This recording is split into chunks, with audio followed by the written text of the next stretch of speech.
Our next speaker is Stefan Spettel.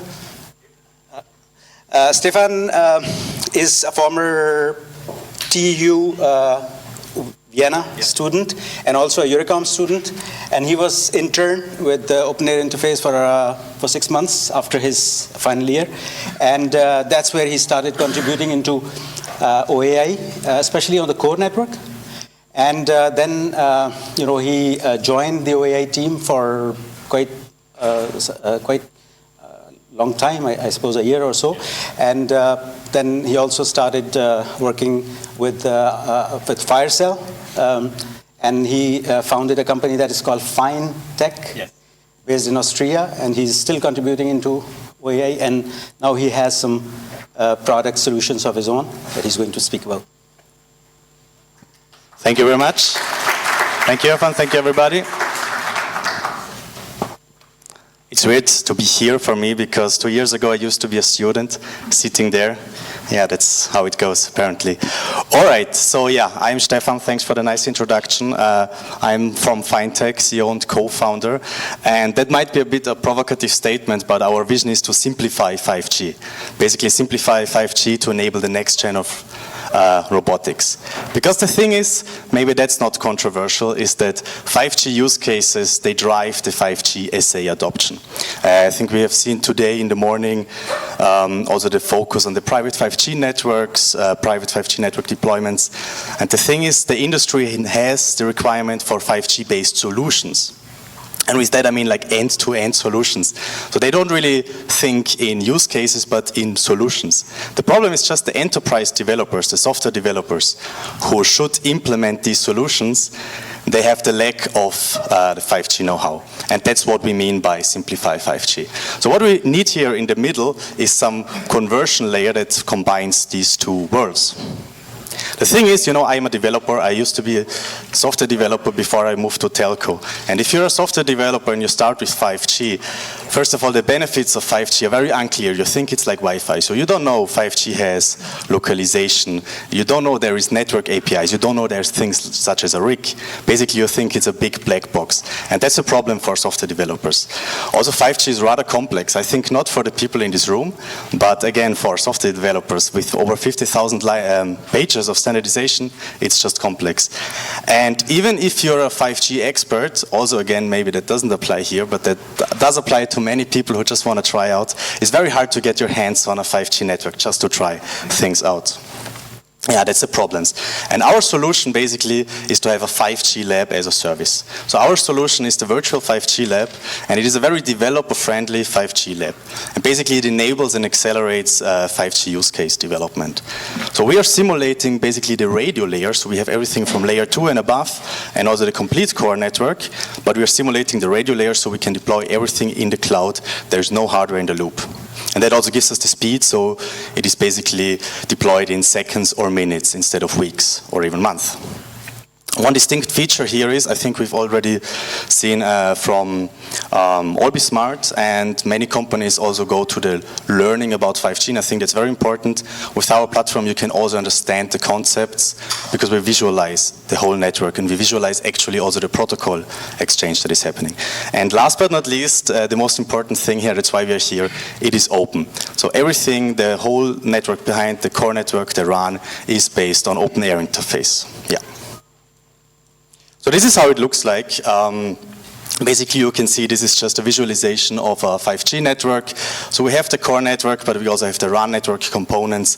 And what is just important here is to know that this link between the UE and RAN and the G node B could actually also be a ORAN architecture. Just here it's monolithic. That is the virtual part here. The rest is a real-life interactive 5G network. And you can also see in this picture that we are showing the user what is happening in the network. So for example, here we can see a video session establishment request. So users can actually dig deep into the protocol details and see what's happening there. Basically our value proposition, like that's our solution. The value proposition is that we want to reduce the 5G use case development costs by 50%. And we do that by introducing efficient and modern software development techniques which should be used. So for example, you don't need to spend any money on hardware. So in the virtual 5G lab, that is basically none. Although I have to say the hardware costs are not the highest costs here. The highest cost is the personnel you have. You need many developers who are doing manual testing. Does that work with that robot? Does that work with that?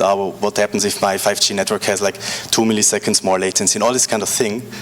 With our solution, you can automate that because basically you can integrate that in your CI/CD network. That also leads to automated quality assurance, because basically when you have a CI/CD in place, you can have tests which assure your quality. And the times, especially, maybe again not for the people here, but for the software developers, the times of reading 5G standards are behind, because basically you get all the 5G know-how you need hands-on. Yeah, and this is how we are doing that. So we are cutting the costs through having an end-to-end kind of digital twin of the complete network. So that is an example of a robotics project we are doing together with the TU Vienna, TU Wien, and the Institute of Production and Photonical Technologies, which is actually also funded by the Austrian Research Promotion Agency. Never mind. So basically they are building a robot there. And what they have already a simulation of the shop floor. So that's very common in robotics. You simulate the environment. I think in the Ericsson talk in the morning, we've seen it very nicely. This 3D simulation, that is actually something robotics developers already do. Then you have the robot, which is already simulated as well. But what is missing so far is the network stack. So the whole network stack is still a missing link. So basically robot developers, they do everything in the simulation and then deploy it in a real network, and then they see, the 5G integration takes time. So basically what is very important here is that we do that before. And in the value chain, we are not replacing 5G labs, we are not replacing private 5G networks, we're just one step before in the development. Because basically you can develop everything in the virtual space and automatically deploy it to your private 5G network, which could be any vendor, to a real robot, which also could be any vendor, and to a real world environment.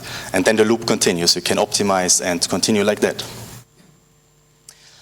So basically at the moment where we're standing, so we target different 5G verticals, and our go-to-market is the telco vertical. So here is especially important the visualization, which could be used as an add-on for existing labs.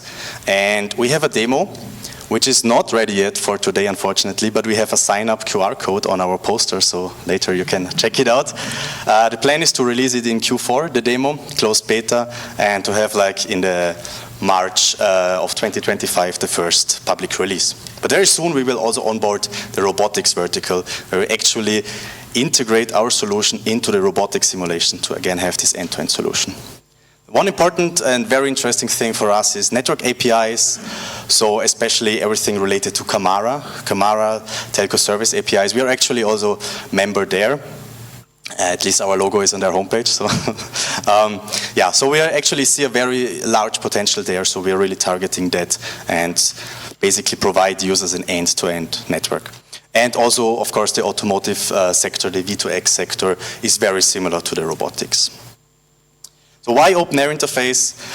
Obviously, for us as a startup, it kind of levels the playing field, because we can leverage free, and not only free to use, but free 5G RAN and core network solutions.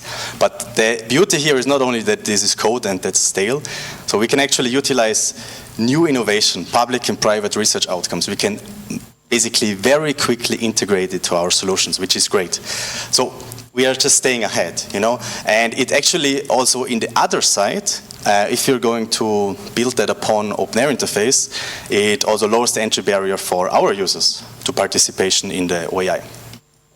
And one thing we really like about OAI, except of course our long-standing collaboration, is that OAI already established many best practices. For example, the CI/CD in the OAI is really great, and things like the RF simulator, which is already doing what we're doing, is really helping here. So we are also contributors, and as Stefan has said, we are mainly contributors in the core network. So actually we contribute quite a lot there. So for example, we also contributed to the quality of service control plane, especially for the session management function and policy control function. And one thing that in my opinion was quite nice is that the configuration is now YAML based. So it's much more user friendly. It's much more easier to start the OAI core network and configure it. And one thing I actually did, I will come to that very soon in my time as an intern here, is the dynamic UPF graph, so uplink classifier, N9 support, all that we have. And a very small feature we just recently implemented is the framed routing support. It's quite useful for some use cases, so it's nice to have it. So basically this is actually for me very interesting. I told you I've been here as a student, so in March 2022 I started my internship at the OpenAirInterface Software Alliance, and in October I became a contractor, so I was just a single contractor developing for the core network. But between October and March, I've seen, there is more potential here. There's more potential for solutions, especially coming from a software background. So basically, back then, I founded Phine.tech together with my co-founder, Lucas. And we still contributed to the core network. And then in September, actually it was here on the workshop last September, we realized, okay, we need to focus on these 5G use cases. And that's when we had the kickoff of our virtual 5G lab. And now, 1 year later, we are already a 5-person team with quite a lot of traction already. So actually, I think that shows quite nice the kind of innovation this open ecosystem can unlock. So yeah, basically, I really invite you to become our beta customers. We have the closed beta, the QR code is already out there, so you don't have to, but you can, of course. Actually, we are also, very soon we will start our first funding round. So we are looking for investors. Why I'm telling you this here is basically that we are looking for investors from the industry. So people who actually really know what we're doing it and why we're doing that. So again, you can sign up, and yeah, I would be happy to have a talk, and you can connect me on LinkedIn. Thanks a lot.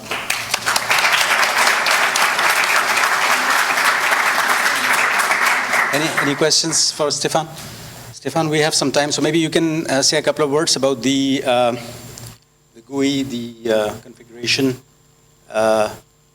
Sure. That you sure. want to develop? Yeah. So basically, what we want to do now is to contribute open source configuration GUI, actually together with AllBeSmart. That's our plan to do that, to develop that and contribute that back to the community. So basically, we have a GUI which can configure the core network, and that you can see the status of the core network and all that. And actually, why we are doing that is also we want to take that open source GUI part and integrate it to our product. So yeah, thank you. Thanks, Stefan.